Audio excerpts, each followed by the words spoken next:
Hello everyone. हमारा question दिया गया है answer the following questions based on the elements with atomic number 3 to 9। हम लोग को एटॉमिक नंबर 3 to 9 से रिलेटेड क्वेश्चन दिया गया है जिसका हम लोग को आंसर करना है। तो फर्स्ट ऑफ ऑल हम लोग एटॉमिक नंबर 3 से लेकर 9 तक लिख लेंगे। Lithium atomic number 3, beryllium 4, boron 5, carbon 6, nitrogen 7, oxygen 8 and fluorine F9। Okay, अब यहाँ पे पहला क्वेश्चन दिया गया है name the element with smallest atomic radius. सबसे छोटा एटॉमिक रेडियस किसका है, इसके बारे में हम लोग को डिस्कस करना है। तो अगर इसका इलेक्ट्रॉनिक कॉन्फ़िगरेशन देखें तो ये 2 1, इसका 2 2, इसका 2 3, इसका 2 4, इसका 2 5, इसका 2 6 एंड इसका 2 7। तो सबके आउटर में शेल में एक इलेक्ट्रॉन, दो इलेक्ट्रॉन, तीन इलेक्ट्रॉन, चार इलेक्ट्रॉन, 5 6 और 7। इस तरह से अगर हम लोग देखें तो बहुतों को लगता है कि एटॉमिक रेडियस तो इंक्रीज होना चाहिए क्योंकि सब में इलेक्ट्रॉन का नंबर बढ़ रहा है, लेकिन एक्चुअली ऐसा नहीं होता है। इसमें दो सेल है, फर्स्ट सेल में दो इलेक्ट्रॉन है और सेकंड सेल में सिर्फ एक ही इलेक्ट्रॉन है। अगर दूसरे के बारे में बढ़े तो ये इसमें भी दो सेल है, फर्स्ट में 2 और सेकंड में भी 2।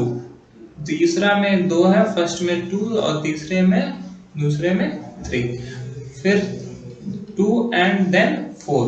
तो इससे क्या हो रहा है कि लास्ट सेल में इलेक्ट्रॉन का डेंसिटी बढ़ते जा रहा है। इलेक्ट्रॉन का जितना भी डेंसिटी बढ़ेगा उसका सेंटर के टुवर्ड्स बहुत ज्यादा अट्रैक्शन फोर्स बढ़ जाएगा, और अट्रैक्शन फोर्स बढ़ जाने की वजह से इसका साइज क्या होता है, छोटा होता है। तो अगर हम लोग पीरियड में in period from left to right atomic radius decreases. Atomic radius क्या होता है, डिक्रीज करता है, डिक्रीजेस। तो एटॉमिक रेडियस अगर डिक्रीज कर रहा है तो सबसे ज्यादा एटॉमिक रेडियस लिथियम का और सबसे कम फ्लोरीन का। तो ए का जो आंसर होगा वो हो जाएगा फ्लोरीन, एफ। अब दूसरा क्वेश्चन दिया गया है name the element with so maximum valency. जो सबसे ज्यादा वैलेंसी शो करता है, मैक्सिमम वैलेंसी किसका है।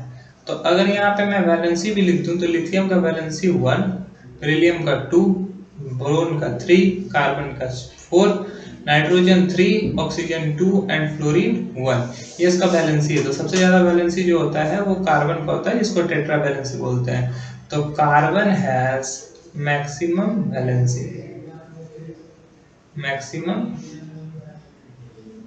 वैलेंसी, जिसको हम लोग टेट्रा वैलेंसी बोलते हैं।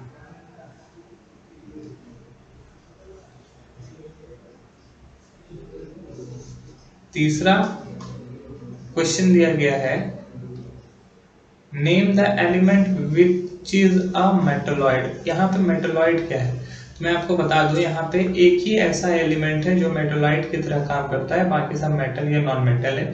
लिथियम और बेरिलियम जो है वो मेटल की तरह वर्क करता है, बाकी कार्बन से लेकर फ्लोरीन तक ये सभी नॉन मेटल है। तो जो मेटेलिक फॉर्म में है ये मेटल, और ये नॉन मेटल, जो नॉन मेटलॉइड के फॉर्म में है वो है सिर्फ बोरोन। तो boron is a metalloid.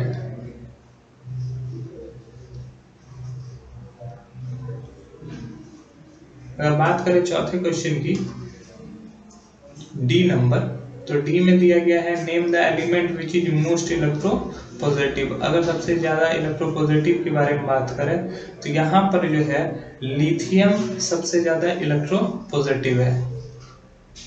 Li is the most electropositive, most electropositive। इसका रीजन ये है कि जैसे जैसे आप एटॉमिक नंबर इंक्रीज करते हो और पीरियड में लेफ्ट टू राइट जाते हो, in period from left to right the electropositivity decreases. Electropositivity क्या होता है? डिक्रीज होता है। रीजन क्या है कि जैसे जैसे मेटालिक कैरेक्टर घटता है इलेक्ट्रोनिगेटिविटी बढ़ता है और इलेक्ट्रोपॉजिटिविटी घटने लगता है। तो यहाँ से नॉन मेटल का कैरेक्टर आ रहा है, इसमें मेटलॉइड, फिर नॉन मेटल, उससे स्ट्रॉन्ग नॉन मेटल, उससे भी स्ट्रॉन्ग नॉन मेटल और सबसे ज़्यादा strong non metal. Most electronegative fluorine है, और अगर इस पीरियड में लिथियम जो है मोस्ट इलेक्ट्रोपॉजिटिव है। और लास्ट क्वेश्चन है ई नंबर।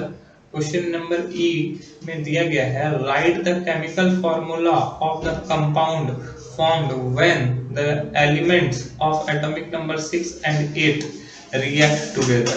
तो हम लोग को केमिकल फॉर्मूला लिखना है अगर एटॉमिक नंबर 6 और एटॉमिक नंबर 8 के एलिमेंट एक दूसरे से रिएक्ट करते हैं। तो एटॉमिक नंबर 6 किसका है? कार्बन का, एंड एटॉमिक नंबर 8 ऑक्सीजन का। तो इस दोनों के बारे में हम लोग डिस्कस करेंगे। कार्बन और ऑक्सीजन आपस में रिएक्ट करेंगे तो क्या होगा। तो कार्बन जिसका एटॉमिक नंबर तो 6 है, लेकिन अगर इसके वैलेंसी के बारे में बात करें तो इसका वैलेंसी 4 है। ऑक्सीजन इसका एटॉमिक नंबर 8 है, लेकिन इसका वैलेंसी के बारे में बात करें तो इसका वैलेंसी 2 है। और जब ये इसका तो इसके वैलेंसी को एक दूसरे के थ्रू कट कर देंगे और क्रॉस मल्टीप्लिकेशन करेंगे तो हम लोग को फॉर्मूला मिल जाएगा। तो CO2 is the formula. Okay, CO2 is the chemical formula of compound. CO2 is the chemical formula of the compound